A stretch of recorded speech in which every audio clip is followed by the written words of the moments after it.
नमस्कार दोस्तों। आज हम माँ दुर्गा पूजा उत्सव की कहानी जानेंगे। बीते युग में एक समय जब दुनिया अंधेरे में डूबी हुई थी और निर्दोष लोगों की जान जा रही थी और लोगों को पीड़ा हो रही थी, एक बड़ी निराशा का क्षण आया। एक भयानक राक्षस महिषासुर ने पृथ्वी पर अपना आतंक फैला रखा था और कोई भी कोना उसके द्वेष से अछूता नहीं था।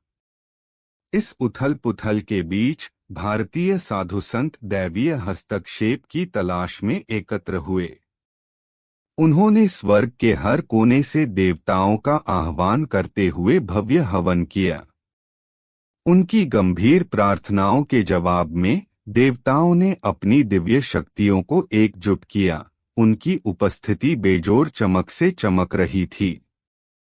जैसे ही कैमरा आकाश की ओर जाता है, आप देवताओं को देखते हैं। उनकी आभा एक शक्तिशाली शक्ति में विलीन हो जाती है, जिससे दुर्जय देवी माँ दुर्गा का निर्माण होता है। वह एक भयंकर शेर के ऊपर शान से सवार होकर अनुग्रह और शक्ति की दृष्टि से उभरी। अपनी अनेक भुजाओं में वह दिव्य अस्त्र शस्त्र धारण करती थी, जिनमें से प्रत्येक उसकी शक्ति के एक अनूठे पहलू का प्रतीक था। माँ दुर्गा अंधकार में डूबी दुनिया में आशा की किरण बनकर पृथ्वी पर अवतरित हुई।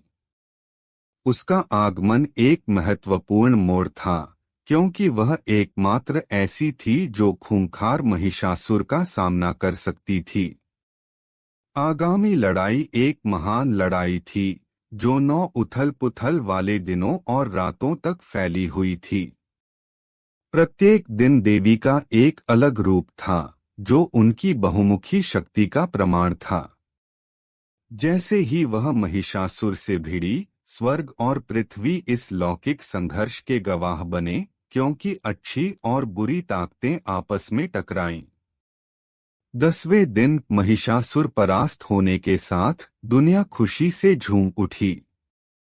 माँ दुर्गा की विजय, अंधेरे पर प्रकाश की जीत, बुराई पर अच्छाई की जीत, अद्वितीय उत्साह के साथ मनाई गई। यह जीत ही माँ दुर्गा पूजा का सार थी। नवरात्रि के 9 दिनों के दौरान देवी की मूर्तियां कारीगरों द्वारा सावधानी पूर्वक तैयार की गईं। वे एक जीवित दिव्यता का प्रतीक थीं। भक्तों ने प्रार्थनाएं की, मिठाइयाँ चढ़ाई और उनसे ज्ञान, साहस और समृद्धि का आशीर्वाद मांगा। यह गहन चिंतन और आध्यात्मिक नवीनीकरण का समय था।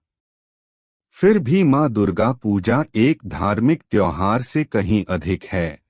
यह एक सांस्कृतिक असाधारण कार्यक्रम है। परिवार फिर से एकजुट हो गए, पड़ोस कला दीर्घाओं में बदल गए और हवा पारंपरिक बंगाली व्यंजनों की मोहक सुगंध से भर गई। सड़कें सांस्कृतिक प्रदर्शन, संगीत और नृत्य से गूंज उठीं। यह एक ऐसा उत्सव था जिसने पूरे समुदाय में एकता को बढ़ावा दिया और प्यार फैलाया। जैसे ही विजयादशमी पर उत्सव अपने चरम पर पहुंचा, मूर्तियों को, जो कभी शानदार ढंग से मनाई जाती थीं, विसर्जन के लिए भव्य जुलूस के साथ गंगा नदी के पवित्र जल में ले जाया गया। यह एक कड़वा मीठा क्षण था, जो देवी के अपने दिव्य निवास में वापस जाने का प्रतीक था। लेकिन विसर्जन के कार्य के भीतर एक मार्मिक संदेश निहित है। जैसे देवी अपने दिव्य क्षेत्र में लौट आईं, वैसे ही माँ दुर्गा पूजा भी हर साल लौटेगी। यह एक उत्सव था जो स्वयं देवी की तरह इसे मनाने वालों के दिलों में हमेशा के लिए नवीनीकृत और जीवंत था। जैसे ही मूर्तियों का विसर्जन किया गया, यह एक अनुस्मारक के रूप में कार्य किया गया कि सभी अच्छी चीजों का अंत होना ही चाहिए।